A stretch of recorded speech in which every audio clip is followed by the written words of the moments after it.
Olá, bem-vindo a mais um vídeo aqui no canal Fred Energia Solar. Vamos dar continuidade ao nosso mini curso sobre dimensionamentos de sistemas de energia solar do grupo B. Essa voz é de quem passou o final de semana todo gripado. Estamos aqui em Belo Horizonte com 91 dias sem chuva, tá?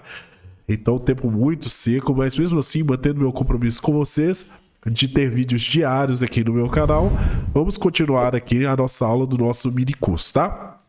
O que acontece? Na última aula, nós aprendemos a calcular a perda por temperatura que o módulo fotovoltaico tem, tá? Relembrando aqui, expliquei que o módulo fotovoltaico, quando ele está gerando energia, as células fotovoltaicas, né, que são essa parte aqui embaixo da moldura, do vidro, do encapsulante, essa parte aqui, as células fotovoltaicas, que é o que de fato gera energia elétrica, esquenta muito quando aquele módulo está gerando energia. E esse aumento de temperatura nessas células fotovoltaicas faz com que ele tenha um percentual de perda de potência, tá? E é uma perda que é intrínseca ao processo, né? É como você dizer, o motor de um carro, ele tem muita perda, né? O motor convencional de carro, não estou falando de motor elétrico, ele tem muita perda por aquecimento e é uma perda normal do motor, né? Então, com energia solar fotovoltaica não é diferente. Os módulos fotovoltaicos, quanto mais quente as células ficam, elas vão ter uma perda maior por temperatura. E essa perda por temperatura, dá para a gente calcular ela a partir do coeficiente de perda por temperatura, tá? Lembrando que esse cálculo aqui ele serve tanto para calcular a perda por temperatura, quanto para calcular também tensão de circuito aberto, de curto-circuito, quando a gente está analisando o inversor, mas isso é assunto para outras aulas, tá? Então, o que a gente chegou à conclusão na nossa última aula? Que o módulo fotovoltaico nosso, o módulo de 550, em um ambiente, tá? Onde você tem a temperatura ambiente ali em torno de 25 graus Celsius, esse módulo vai perder de potência aproximadamente 15,05%, tá? Então, a gente já conseguiu calcular essa perda. Só que nós temos que considerar outras perdas também. São outros tipos de perda que é mais difícil de você fazer cálculos com expressões simples, como nós fizemos aqui, tá? Então, é o tipo de perda que ou você estima, faz uma estimativa, como nós vamos fazer aqui agora, tá? Ou você utiliza um software de computador que vai fazer ali cálculos mais complexos e calcular melhor para você essas perdas, tá? Eu vou passar uma por uma aqui. Nós temos esse diagrama de perdas aqui, onde a energia ideal que esse sistema fotovoltaico, aqui de exemplo, tá? Um sistema de exemplo, poderia gerar de 1.200 kWh, ele chega em uma energia real de 926 kWh, porque aqui no exemplo, foram ocorrendo várias perdas no sistema fotovoltaico, então você tem essa perda, esse valor real final. Então o que acontece? O que nós vamos fazer? A gente vai somar todas essas perdas, tá? Então, vamos descer aqui um pouquinho, ó. Vamos fazer o seguinte, para cada perda dessa aqui, a gente vai anotar aqui do lado mesmo, qual o percentual aproximado de perdas que nós vamos considerar. Então vamos lá, o que é a perda por sombreamento? Aqui esse diagrama, essa literatura fala para você considerar uma perda de sombreamento de 0 a 5%, tá? Quando a gente fala de perda de sombreamento, é perda de sombreamento normal. Não quer dizer que você vai pôr um módulo fotovoltaico do lado de uma caixa d'água que gera sombra durante o dia inteiro, que a perda por sombreamento dele vai ser de 5%. Não, a perda vai ser de mais de 80%. Tá? Isso considerando um módulo instalado em um local que não tem sombra, mesmo assim a gente vai ter a perda por sombreamento das nuvens, por exemplo, tá? Então, ou de alguma árvore próxima que faz um sombreamento ali em apenas uma pequena parte do dia. Então, o que acontece aqui? Você tem uma variação de 0 a 5%. Quanto maior o percentual, quer dizer que você está considerando mais perdas. Vamos considerar aqui de sombreamento 2,5% para o nosso sistema de exemplo, para a gente ficar aqui no meio do caminho. Sujidade. O que é sujidade? Vamos pensar aqui, 1% é o módulo fotovoltaico instalado, vamos colocar aqui, sei lá, no local, na área rural, por exemplo, onde você não tem ali muita poeira, nem nada do tipo, e 3% o módulo fotovoltaico instalado na cidade, numa área com muita poeira e etc, né? Vamos considerar aqui o valor de 1%, tá? O módulo fotovoltaico não vai ter muito problema de sujidade, até porque essa pessoa que nós estamos dimensionando o sistema vai fazer a limpeza do módulo fotovoltaico de 6 em 6 meses. Enfim, reflexão. tá? Reflexão está muito mais relacionada ao albedo, né? Então, aqui geralmente eu coloco também o valor médio ali em torno de 4%, tá? Variação do aspecto AM também eu vou considerar 1,5%. Mismatch, o que é mismatch? Mismatch é incompatibilidade. O que seria essa incompatibilidade? Ah, você instalar módulos de potências diferentes, de marcas diferentes, o que não é recomendado, isso daria mismatch. Você instalar cabos, né, de fabricantes diferentes, isso daria mismatch. Mismatch é essa compatibilidade. Quando o seu sistema ele está fugindo do padrão, você está misturando fabricantes de cabos, né, você está misturando módulos diferentes, o que não é muito comum de acontecer, mas sempre vai ter um mismatch ali.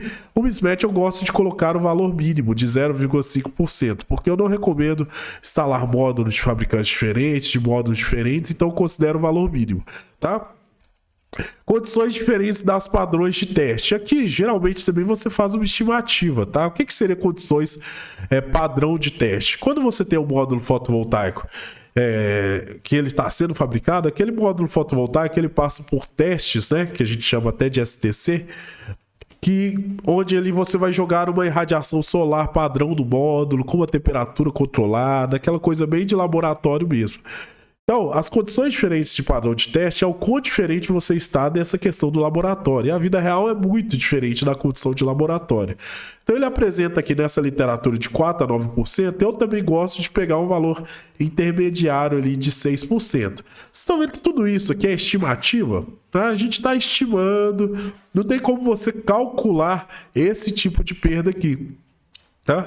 Perda de corrente contínua. A perda de corrente contínua está muito relacionada à distância, né, que aqueles cabos fotovoltaicos, principalmente de corrente contínua, vão percorrer. Então, que você tem uma usina no solo, por exemplo, muito grande, onde você vai ter que levar o cabo dos módulos até o inversor em uma grande distância, você vai ter uma perda maior. Quando você está numa residência, você vai ter uma perda menor. Perdão. Como o sistema que a gente está dimensionando aqui é para uma residência, eu vou colocar a faixa menor aqui. Perda de conversão de energia. Também ali está mais relacionada à questão de sombreamento, de calor. Geralmente eu também coloco esse valor intermediário de 1,5%. Tá? Perdas no inversor. Eu gosto de colocar o valor mínimo, porque os inversores de hoje eles estão bem modernos, então a perda ela é menor, bem menor do que esse 5% que eles estão considerando aqui. Perda na fiação elétrica.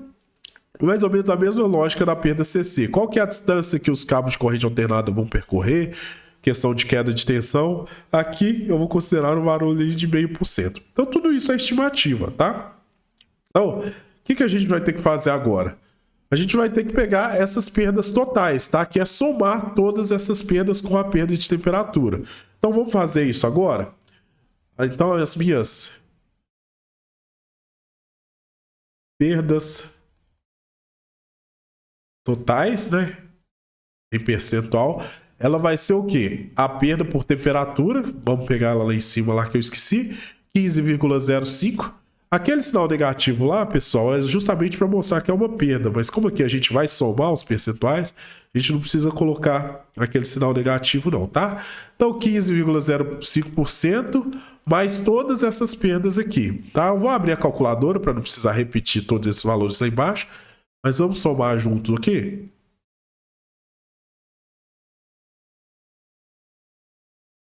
Vamos lá, calculadora. 2,5 mais 1 mais 4 mais 1,5 mais 0,5 mais 6 mais 0,5 mais 1,5 mais 3 mais 0,5. 21%. Tá? Deixa eu conferir aqui. 2,5 mais 1, mais 4, mais 1,5, mais 0,5, mais 6, mais 0,5 novamente, 1,5, 3, 0,5, 21%. Então, nós vamos ter de perda 15,05 mais 21%. Então, nós vamos ter de perda total aqui 36, perdão, né?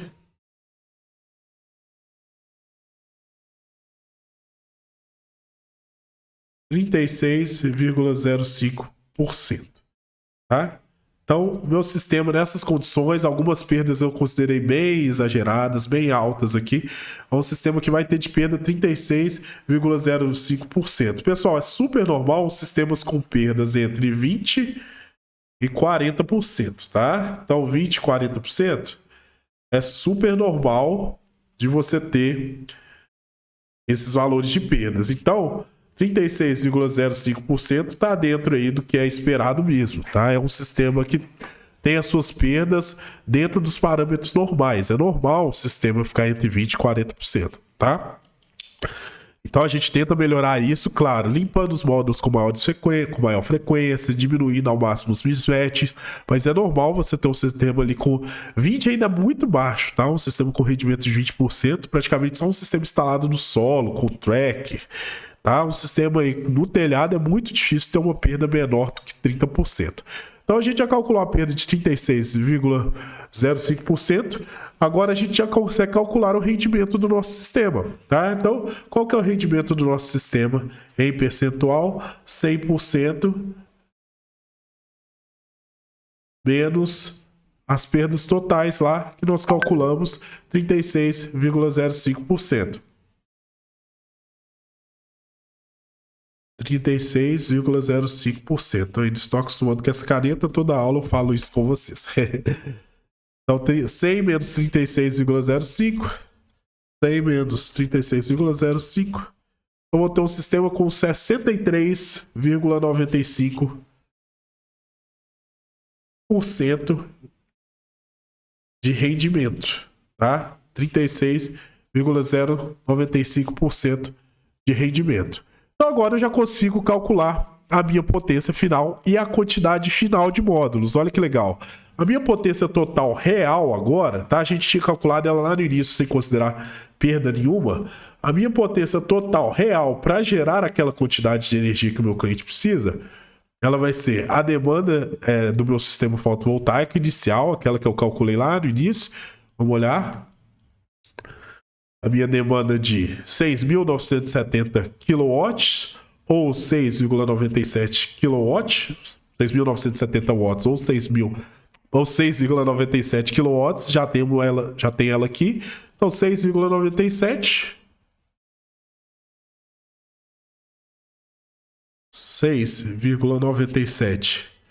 kW dividido pelo meu rendimento, tá? Aqui tá em percentual. 63,95%. Isso aqui vai me dar... Vou fazer essa conta aqui. 6,97 dividido por... Abre parênteses aqui. 63,95 por 100. Fecha parênteses. 10,89. 10,9. Vamos colocar 10,9 kW pico de potência, 10,9 kW pico de potência, tá? Então nós temos aqui a potência total do meu sistema fotovoltaico, que sem perda nenhuma era de 6,97, considerando as perdas, foi para 10,99 kW pico, que é normal, tá? Mais uma vez, isso é normal e eu vou jogar no final dessas aulas em plataforma de projeto, no nosso em programa para dimensionar sistema fotovoltaico, vocês vão ver que são valores normais. Então 10,9 kW pico é o que de fato eu preciso, calculando todas as perdas, para gerar lá o que nós vimos lá na primeira aula, para gerar para o meu cliente 34 kWh por dia ou ali 1.010 kWh por mês, tá? Com isso agora, já que nós escolhemos módulos de 550 watts, nós já conseguimos calcular a quantidade de placas exata que meu cliente precisa de acordo com as perdas. Muito simples. Vamos lá, calcular o número de módulos agora. Basta dividir essa potência total real, 10,9 kW pico, dividido pela potência dos módulos. O módulo ele é de 550 watts, o módulo que nós selecionamos, que é a mesma coisa que 0,550 kW. Então, vamos lá, dividir isso aqui por 0,550. 10,9 dividido por 0,550. Vamos ver a quantidade de módulos. 10,9 dividido por 0,550. 19,81 módulos, tá? Então a gente vai precisar de aproximadamente 20 módulos fotovoltaicos para gerar essa quantidade de energia, tá? 20 módulos de 550 watts. Então chegamos aqui no nosso objetivo final, a quantidade certa de módulos que nós vamos precisar para gerar aquela quantidade de energia para o cliente. 20 módulos de 550 watts, tá? Na próxima aula nós vamos analisar qual inversor utilizar para assim o nosso sistema fotovoltaico ficar completo, tá? Então acredito que nós vamos ter mais uma ou duas aulas no máximo. Viu como que é importante saber calcular as perdas, saber estimar essas perdas, que não é simplesmente dividir uma potência, a energia que você precisa por potência, não. Você tem que considerar todas as perdas, a temperatura é muito importante, locais mais quentes vão gerar mais energia pela irradiação, mas vão ter uma perda menor. Então, aqui você teve um mini curso completo até o momento para chegar nesse valor aqui, de 20 módulos de 550 watts. Então, na próxima aula, o nosso foco vai ser falar dos inversores, tá? E até o final desse curso eu vou mostrar para você o dimensionamento em uma plataforma de orçamento, por exemplo, ou até mesmo em um programa que faz projetos específicos de sistema de energia solar. Vou fazer esse cálculo no programa e você vai ver que nós vamos chegar a um valor próximo a esse, tá bom? Então é isso aí, pessoal. Vejo vocês na próxima aula. Um abraço.